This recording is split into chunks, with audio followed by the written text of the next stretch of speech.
In this week's Retro Pop Culture News, we have an update on the Hulk Hogan biopic. Also, there is a store that has a website for buying 90s food and snacks, and it's definitely the place to go for that. And we have a lot more news to talk about, so don't turn that dial.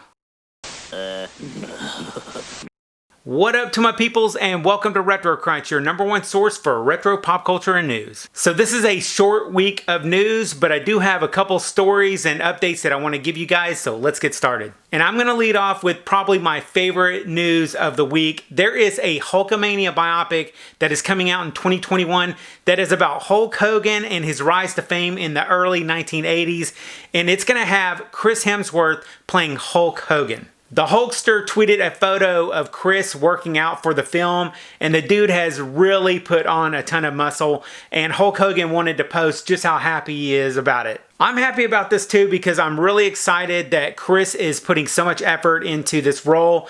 I know that he's doing a lot of research on wrestling and just understanding about how wrestling was in the 80s, so he's going to be able to fill out that role very well, just like he's filling out his body and bulking it up to look like Hulk in them 24-inch pythons.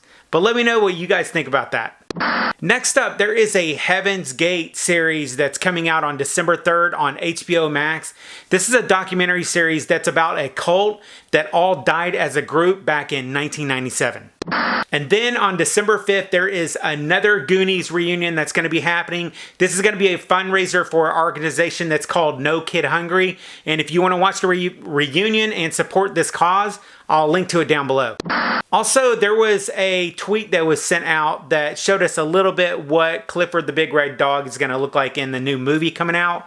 Now, I don't think the dog is quite red enough, but based on past movies that we've seen recently and how things hyped up about it, things could definitely change. Just saying. And if you're looking for some 90s snacks and happen to live near Connecticut or New York, there's a store that's called Stop and Shop that has curated a list of 90s food and snacks that are picked out just for you 90s kids. I'm not exactly one who would buy food at online prices, but I do really love their idea of selling these different types of foods that are categorized by decade. What I would really like to see is for like Walmart and some of the other local grocery stores try this model out. It would make it really easy to know if some of your favorite foods from the 80s or 90s are actually coming back. Finally, if you're into retro news and nostalgia stuff from back in the day, I'll see you in the next video right over there. I'll catch you on the flip side, and remember, if it ain't retro, it ain't worth watching.